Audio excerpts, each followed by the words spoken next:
आज हम BCom final year ABST group paper first management accounting के अंतर्गत वित्तीय विवरण के बारे में अध्ययन करेंगे। वित्तीय विवरण का अर्थ क्या है? वित्तीय विवरण एक संस्था के ऐसे प्रलेख को कहा गया है जिसमें संस्था से संबंधित आवश्यक सूचनाओं का वर्णन किया गया हो। यह लेखांकन प्रक्रिया का अंतिम चरण है जो बताता है कि एक निश्चित समयावधि में व्यवसाय की स्थिति क्या थी। वित्तीय विवरणों के अंतर्गत हम स्थिति विवरण और लाभ हानि खाते को ले सकते हैं। यह लेखा अवधि के अंत में तैयार किए जाते हैं। जॉन मायर के अनुसार वित्तीय विवरण व्यावसायिक संस्थाओं के खातों का सारांश प्रस्तुत करता है और आय विवरण एक निश्चित समयावधि के क्रियाकलापों को दर्शाता है। तो इसमें जॉन मायर कह रहे हैं कि वित्तीय विवरण व्यावसायिक संस्थानों के खातों का सारांश प्रस्तुत करता है, यानी एक निश्चित और आय विवरण एक निश्चित समयावधि के क्रियाकलापों को दर्शाता है, यानी इसके लिए एक निश्चित समयावधि होनी जरूरी है और उस समयावधि में उस व्यवसाय में कौन कौन से क्रियाकलाप वगैरह हुए हैं उन क्रियाकलापों को यह वित्तीय विवरण दर्शाता है। और एक निश्चित समयावधि में व्यवसाय की आर्थिक स्थिति कैसी है इसके बारे में डाटा प्रस्तुत करते हैं। अब कह रहे हैं कि हमारा जो इसीलिए है ना, ये व्यवसाय के लिए बहुत ही महत्वपूर्ण है। इसलिए हेनरी फेयल ने कहा भी है कि वित्तीय विवरण किसी भी उपकरण की आंखें होती है। जिस प्रकार आंखें हमारा देखने का कार्य करती है, उसी प्रकार वित्तीय विवरण व्यवसाय से संबंधित समस्त व्यावसायिक गतिविधियों को व्यक्त करती है, दर्शाती है। अब देखते हैं हम वित्तीय विवरण बनने का तरीका क्या है, वित्तीय विवरण कैसे बनाए जाते हैं। सबसे पहले हम इसमें वित्तीय विवरण का होता है स्रोत प्रलेख। कोई भी लेखांकन व्यवहार होता है तो वो उस व्यवहार का प्रूफ क्या है, वो उसका हमारा स्रोत प्रलेख कहलाता है। तो उस स्रोत प्रलेख के आधार पर हम सबसे पहले जर्नल में लेखा करते हैं और उस जर्नल में लेखा से खाता बही में खातौनी की जाती है और खाता बही से एक निश्चित समयावधि पश्चात तलपट तैयार किया जाता है और तलपट तैयार करने के पश्चात जो हमारा अंतिम चरण आता है वो होता है वित्तीय विवरण तैयार करना। वित्तीय विवरण में हम दो प्रकार के विवरण ले सकते हैं, स्थिति संबंधी विवरण और आय विवरण। स्थिति संबंधी विवरण में हमारा आता है चिट्ठा या बैलेंस शीट और आय विवरण में आता है लाभ हानि खाता। तो यह एक निश्चित समयावधि के पश्चात एक निश्चित तिथि को ही तैयार किया जाता है। अब हम देखते हैं कि वित्तीय विवरणों की प्रकृति हमारी क्या है। तो वित्तीय विवरण है वो एक लिपिबद्ध तथ्य होते हैं। इसमें लेखांकन प्रथाएं होती है, व्यक्तिगत निर्णय और स्वयं सिद्धियाँ इसमें काम में लाई जाती हैं। लिपिबद्ध तथ्य कैसे हैं? क्योंकि लेखांकन जो वित्तीय विवरण है वो हम पहले से ही लेखापाल के द्वारा जो तथ्य रिकॉर्ड किए जाते हैं, जो स्रोत प्रलेख के आधार पर, उन तथ्यों को आधार मानकर हम लेखांकन ये वित्तीय विवरण तैयार करते हैं। इसलिए ये लिपिबद्ध तथ्य के माध्यम से तैयार किए जाते हैं। उसके पश्चात इसमें हमारी लेखांकन परंपराओं का पालन किया जाता है। लेखांकन परंपराएं हमारी होती है जो पूंजी और आय से संबंधित होती है, हाथ से संबंधित होती है, स्टॉक के मूल्यांकन से संबंधित हो सकती है और जो कम उपयोग वाली या कम मूल्य वाली वस्तुएं होती है उससे संबंधित हो सकती है। तो इन संबंध में जो हमारी प्रचलित जो लेखांकन परंपराएं होती है उन लेखांकन परंपराओं का पालन किया जाता है। उसके साथ साथ में इसमें व्यक्तिगत निर्णय से भी ये बहुत ज़्यादा प्रभावित होता है, क्योंकि बहुत से क्षेत्र ऐसे होते हैं जहाँ लेखांकन की जो विधियाँ हैं वो काल्पनिक होती है। ठीक है, तो जैसे स्टॉक का मूल्यांकन कैसे करना चाहिए, लागत मूल्य पर करें या बाजार मूल्य पर करना है, और स्टॉक मूल्यांकन की भी अनेक विधियाँ होती हैं, average method, weighted average method, LIFO, FIFO. तो इनमें से कौन सी विधि अपनाई जाए ये व्यक्तिगत निर्णय पर निर्भर करती है। इसके पश्चात स्वयं सिद्धियाँ भी लेखांकन विवरणों की प्रकृति स्वयं में एक स्वयं सिद्धियाँ भी है। स्वयं सिद्धियों के अंतर्गत कुछ बातें ऐसी होती हैं जो स्वयं सिद्ध होती है, उनको मानकर ही हमें चलना पड़ता है। जैसे हमारा व्यवसाय निरंतर चलता रहेगा और रुपए का जो मान है, वो मूल्य है, वो स्थिर है, ठीक है। और जो विभिन्न तिथियों पर कोई हमने लेन देन किए हैं उनमें कोई अंतर नहीं है। और जो हमारी स्थायी संपत्तियाँ होती हैं उनको हम लागत मूल्य पर दर्शाते हैं। ये सारे हमारी स्वयं सिद्धियाँ हैं, इनको हमें मानकर ही चलता है। तो इस तरह हमारी वित्तीय विवरणों की प्रकृति कहलाती है। उसके पश्चात हमारा आता है वित्तीय विवरण की विशेषताएं। विशेषताओं के अंतर्गत प्रासंगिकता जाती है, विश्वसनीयता है, बोधगम्यता है, तुलनात्मकता है, पूर्णता है और शीघ्रता है। प्रासंगिकता कैसे होती है कि जो भी हम वित्तीय विवरण बनाते हैं वो अपने उद्देश्यों के अनुसार सूचना प्रकट करने वाले होने चाहिए। कोई भी बात ऐसी नहीं होनी चाहिए कि जो छूट जाए। जो मेन उद्देश्य होती है वित्तीय विवरण का, उस उद्देश्य को प्रकट करने वाली समस्त सूचनाओं का उसमें प्रकटीकरण होना चाहिए। ठीक, कोई भी महत्वपूर्ण सूचना छूटनी नहीं चाहिए। यदि वो छूट जाएगी तो हमारा उद्देश्य ही निष्फल हो जाएगा। उसके बाद आती है हमारी कि ये विश्वसनीय होना चाहिए। जो भी वित्तीय विवरण में सूचना दी जाए वो काल्पनिक आधार पर न होकर विश्वसनीय होनी चाहिए, जिस पर हर कोई विश्वास कर सके और वो यथार्थ के धरातल पर टिकी हुई होनी चाहिए। यदि विश्वसनीय नहीं होगी तो कोई भी उस पर आसानी से विश्वास नहीं कर सकेगा और कोई भी आगे जो व्यावसायिक व्यवहार है वो नहीं कर पाएगा। नेक्स्ट हमारा है बोधगम्यता। बोधगम्यता वित्तीय विवरणों का जो हमारा प्रमुख ये उद्देश्य होता है वो उपक्रम के साधनों एवं कार्यों के निष्पादन के संबंध में सूचनाएं उपलब्ध करवाना होता है। तो जो सूचना उपलब्ध करवा रहे हैं वो जिससे संबंधित है वो उसको समझने में उसको आसानी रहे, सरलता रहे, इस प्रकार के वित्तीय विवरण तैयार किए जाने चाहिए। यानी इसमें क्लिष्ट भाषा का प्रयोग नहीं करना चाहिए और ऐसे संकेतों का भी प्रयोग नहीं करना चाहिए जिससे इसको उपयोग में लेने वाला व्यक्ति इसको समझ ना सके। इसलिए इसमें जटिलता की अपेक्षा सरलता का प्रयोग करना चाहिए, अन्यथा ये महत्वहीन हो जाएगा। तुलनात्मकता के अंतर्गत हम देखते हैं कि जो वित्तीय विवरण तैयार करते हैं वो गत वर्षों की दृष्टि से मतलब समानता के आधार पर होनी चाहिए। जो विधियाँ हमने लास्ट ईयर काम में ली है वही इसी वर्ष काम में लेनी चाहिए, उनमें बार बार परिवर्तन नहीं करना चाहिए। परिवर्तन करने से हम उसमें तुलनात्मकता का उद्देश्य या भाव नहीं रह पाता है, क्योंकि उसमें विधियों में परिवर्तन हो जाता है तो आंकड़े भी परिवर्तित हो जाएंगे, तो हमें समानता नहीं रहेगी। हम तुलना नहीं कर पाएंगे कि गत वर्ष की अपेक्षा व्यवसाय में किस क्षेत्र में क्या प्रगति रही, क्या कमी रही, इसका तुलनात्मक अध्ययन नहीं हो पाता। इसलिए जो भी सूचनाएं मुद्रा के रूप में अथवा किसी अन्य माप जैसे किलोमीटर, मीटर, धन में दी जाए वो समान होनी चाहिए। ऐसे नहीं कि एक साल हमने उसको मीटर में दे दिया, दूसरे साल हमने उसको लीटर में दे दिया, तीसरे साल हमने किलो में दे दिया। इस तरह से बार बार परिवर्तन नहीं करना चाहिए और उसमें समानता होनी चाहिए, तभी इसमें तुलनात्मकता का गुण आएगा। फिर ये पूर्णता होनी चाहिए। पूर्णता, अपूर्ण सूचना किसी के लिए कोई भी मायने नहीं रखती है। यदि सूचना हम अपूर्ण देंगे तो इसके जो उपयोग करने वाले हैं वो इसमें सफल नहीं हो पाएंगे, उसके लिए ये कोई मतलब का नहीं रह पाएगा। इसलिए वित्तीय विवरण है वो अपने उद्देश्यों की पूर्ति में असफल हो जाते हैं। सूचनाओं की पूर्णता के लिए हमें क्या करना चाहिए? तालिकाएं प्रस्तुत करनी चाहिए, टिप्पणियां देनी चाहिए, स्पष्टीकरण देना चाहिए, जिससे वो इसके उपयोगकर्ता है वो आसानी से उसको समझ सके।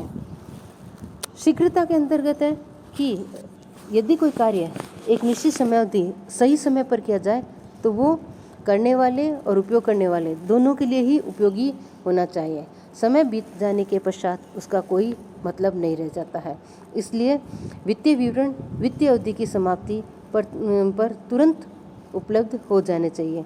यदि देरी हो जाती है तो ऐसे वित्तीय विवरणों की कोई भी उपयोगिता नहीं रह पाती है। वित्तीय विवरणों का अब हम लेते हैं उद्देश्य। वित्तीय विवरण का उद्देश्य हमारा क्या है? सबसे पहला आ रहा है हमारा कि व्यवसाय में हित रखने वाले पक्षकारों को पर्याप्त वित्तीय व विश्वसनीय सूचनाएं प्रदान करना। यानी जो व्यवसाय में कौन कौन हित रख रहे हैं, आंतरिक पक्षकार और बाह्य पक्षकार, जो भी व्यवसाय में हित रखते हैं। आंतरिक पक्षकार में हमारा हो जाता है प्रबंध, हो जाता है अंशधारी, हो जाते हैं कर्मचारी, हो जाते हैं, ये हमारे आंतरिक पक्षकार होते हैं। और बाह्य उपयोगकर्ता में सरकार है, उपभोक्ता है आदि, जो इसके उपयोगकर्ता है, उनके लिए उनसे संबंधित सूचनाओं को विश्वसनीय रूप से प्रस्तुत करना चाहिए। इसके लिए सीमित अधिकार, सीमित समय, सीमित योग्यता और एवं सीमित जो साधन रखते हैं, उनके लिए ये वित्तीय विवरण है वो ज़्यादा उपयोगी होते हैं। संस्था के आर्थिक संसाधनों एवं दायित्वों के बारे में वित्तीय आंकड़े उपलब्ध कराना भी इसका प्रमुख उद्देश्य है। नेक्स्ट आता है संस्था के परिचालन लाभ तथा शुद्ध लाभ के आंकड़े उपलब्ध कराना तथा उसका वित्तीय स्थिति पर प्रभाव डालना, यह उसका मुख्य उद्देश्य है। क्योंकि ये कोई भी व्यक्ति यदि किसी संस्था में निवेश करता है तो वो यह चाहेगा, उसका यह इंटरेस्ट होगा कि उस संस्था का लाभ कितना है, परिचालन लाभ कितना है, शुद्ध लाभ कितना है, जिसमें उसने पैसा इन्वेस्ट कर रखा है, कहीं उसका पैसा डूबा तो नहीं है, व्यवसाय लाभ की स्थिति में है या नहीं, कितना उसने लाभ कमाया है, इस संबंध के बारे में वो ज़्यादा इसमें रुचि रखता है। अतः वित्तीय विवरण है वो क्या करता है, संस्था के परिचालन लाभ और शुद्ध लाभ के आंकड़े उपलब्ध कराता है और तथा उन परिचालन लाभ और शुद्ध लाभ का व्यवसाय की वित्तीय स्थिति पर क्या प्रभाव पड़ रहा है उसको भी दर्शाता है। नेक्स्ट आ रहा है संस्था द्वारा सामाजिक दायित्वों की पूर्ति हेतु किए गए कार्यों की जानकारी देना। ये भी हमारे वित्तीय विवरण का उद्देश्य होता है कि संस्था ने सामाजिक दायित्वों की पूर्ति किस उद्देश्य तक पूरी की है, उन्होंने सामाजिक कल्याण को बढ़ाने के लिए क्या क्या कार्य किए हैं, इन सभी समस्त सूचनाओं को इसमें वित्तीय विवरणों में दिया जाता है। उसने समाज के कल्याण के लिए कोई कार्य किया है, कैंटीन है, चिकित्सा है, शिक्षा है, इसके क्षेत्र में पर्यावरण प्रदूषण है, किस क्षेत्र में उसने कौन सा कार्य किया है, इन सब की सूचनाएं वित्तीय विवरणों के अंतर्गत प्रदान की जाती है।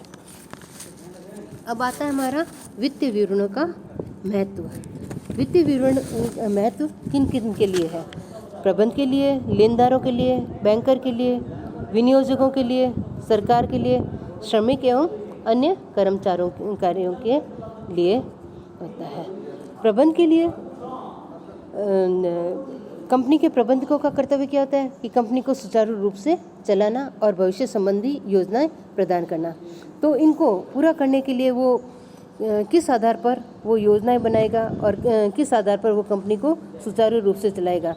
जब उसके पास कोई आधार उपलब्ध नहीं होंगे तो वो कैसे कार्य करेगा। तो इसके लिए हमें वो वित्तीय विवरण प्रस्तुत करना पड़ता है। तो प्रबंध वित्तीय विवरणों के आधार पर ही फिर व्यवसाय को सुचारू रूप से चला पाते हैं और भविष्य की योजनाएं बनाते हैं।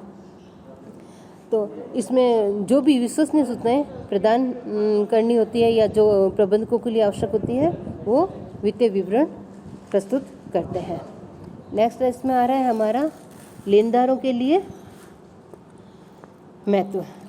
लेनदार के लिए महत्व, लेनदारों ने व्यवसाय को पैसा उधार प्रदान किया है, तो वो ये चाहेंगे कि उनका पैसा कहीं डूब न जाए। जिस संस्था में उन्होंने उधार दे रखी है, यदि वो निश्चित समय अवधि में उधार वापस नहीं प्राप्त होती है तो उसको संशय रहता है कि उसका पैसा डूब नहीं जाए। इसलिए उनके लिए भी ये वित्तीय लेखे बहुत ही महत्वपूर्ण होता है। जो ये लेनदार है वो एक प्रकार से व्यावसायिक ऋण को प्रदान करते हैं। एक व्यापारी द्वारा दूसरे व्यापारी को उधार माल क्रय के में स्थगित भुगतान की सुविधा प्रदान करता है। वो 2 महीने की या 3 महीने की उधारी प्रदान कर देता है। तो ये एक प्रकार का अल्पकालीन ऋण कहलाता है। इसका हमारा जो उद्देश्य होता है वो वित्तीय विवरणों के आधार पर चालू संपत्तियों और चालू दायित्वों की तुलना करना होता है, वो ताकि वो यह ज्ञात कर सके कि उनकी राशियों का भुगतान करने की क्षमता कंपनी में है या नहीं। इसलिए वित्तीय विवरण उनके लिए भी बहुत ही महत्वपूर्ण होते हैं। नेक्स्ट हमारा आता है बैंकर के लिए। बैंकर, यदि व्यावसायिक संस्थान ने बैंकों से लोन ले रखा है या लोन के लिए अप्लाई कर रखा है या लोन लेना चाहते हैं, तो बैंकर सबसे पहले उस वित्तीय संस्था के वित्तीय विवरणों को देखता है और उसका अध्ययन करता है। वो यह सुनिश्चित करना चाहता है कि जिस संस्था में वो ऋण प्रदान कर रहा है वहाँ पर ऋण की वापसी की क्या गारंटी है या कितना चांस है। इसके लिए वो ऋण देते समय यह विश्वास प्राप्त करना चाहता है कि कंपनी को दिए गए ऋण पूर्ण रूप से भुगतान तिथि पर प्राप्त हो जाएंगे या नहीं हो जाएंगे। इसलिए बैंक अन्य वित्तीय संस्थाएं ऋण देते समय कंपनी की वित्तीय स्थिति, जिसमें साख है, शोधन क्षमता है, लाभार्जन क्षमता है, इससे संबंध में समस्त विश्लेषण सूचनाएं प्राप्त करना चाहता है। इसलिए ये बैंकों के लिए बहुत ही महत्वपूर्ण है। इसी तरह विनियोजकों के लिए भी है। विनियोजक किसी संस्था में तभी पैसा इन्वेस्ट करेंगे जब वहाँ पर उसका पैसा सुरक्षित हो और सुरक्षा के साथ साथ एक निश्चित रिटर्न लाभांश के रूप में या ब्याज के रूप में भी प्राप्त होता रहे। तो जिन व्यक्तियों ने व्यवसाय में पैसा लगा रखा है या जो लगाने के लिए इंटरेस्टेड है, दोनों के लिए ही वित्तीय विवरण बहुत ही महत्वपूर्ण है, क्योंकि उसी के आधार पर वित्तीय विवरणों को देखकर ही वो यह निर्धारित करना चाहते हैं कि यदि वो अपना पैसा उसमें लगाते हैं तो वह उसमें सुरक्षित है और एक निश्चित समयांतराल या निश्चित समयावधि से उस पैसे का रिटर्न भी उनको मिलता रहेगा। यानी दोनों तरफ से सुविधा है, पैसे पर लगाए हुए पैसे पर रिटर्न भी प्राप्त होता रहे और वो सुरक्षित भी रहे। तो इन सब बातों को सुनिश्चित करने के लिए वो व्यवसाय के वित्तीय विवरणों को आधार बनाता है। इसलिए विनियोजकों के लिए भी ये बहुत ही महत्वपूर्ण है। सरकार के लिए कैसे है कि सरकार व्यवसाय के लिए अनेक कानून बना रखे हैं, जिसमें वो वित्तीय खातों का निर्माण और प्रकाशन है वो अनिवार्य कर रखा है। बहुत सी हमारी व्यावसायिक संस्थाएं हैं या व्यवसाय का स्वरूप है जिसमें वित्तीय विवरण बनाने और उनका प्रकाशन करना सरकार के द्वारा अनिवार्य किया गया है। सरकार है जो वित्तीय विवरणों से ही इनकी जांच करती है और जो आर्थिक विकास में कौन सा व्यवसाय कितनी भागीदारी प्रदान कर रहा है, इसकी जानकारी भी वो वित्तीय प्रबंध के वित्तीय विवरण के द्वारा ही प्राप्त करते हैं। इसके अलावा सरकार उस संस्था पर कितना टैक्स लगाया जाए और वो देश के आर्थिक विकास में कितनी भागीदारी दे रहा है, सामाजिक विकास में कितनी भागीदारी दे रहा है और अन्य है आयात और निर्यात के क्षेत्र में उसकी उस व्यवसाय की कितनी भागीदारी है, इन से संबंधित समस्त सूचनाएं वो वित्तीय विवरणों की सहायता से ही प्राप्त करता है। यदि कोई व्यवसाय कुप्रबंध में चल रहा है तो सरकार कंपनी को अपने नियंत्रण में ले लेती है। इसलिए सरकार के लिए टैक्स और नियंत्रण दोनों की दृष्टि से बहुत ही महत्वपूर्ण है। श्रमिकों और अन्य कर्मचारियों के लिए कैसे महत्वपूर्ण है? श्रमिक क्या अपना समस्त समय और परिश्रम किसी व्यवसाय के लिए देते हैं, तो वो भी ये चाहते हैं कि यदि कोई व्यवसाय प्रगति कर रहे हैं तो उसकी सूचना उनको मिले। यानी व्यवसाय की आर्थिक स्थिति कैसी चल रही है, लाभार्जन की स्थिति कैसी चल रही है, उसके बारे में वो लोग इंटरेस्टेड होते हैं। यदि कंपनी की आर्थिक स्थिति सही होती है और वो लाभार्जन की स्थिति में है और निरंतर प्रगति करती जा रही है तो उसमें श्रमिकों का भी बहुत कुछ उसमें योगदान होता है। अतः वो भी ये चाहते हैं कि उनको बोनस प्राप्त हुए, उन्हें अन्य सुविधाएं प्राप्त हुए, उनकी मजदूरी बढ़ाई जाए, उनका वेतन बढ़ाया जाए, अन्य सुविधाएं, सामाजिक सुविधाएं हैं वो प्रदान की जाए। तो ये सब वित्तीय विवरणों के द्वारा ही वो ज्ञात कर सकते हैं।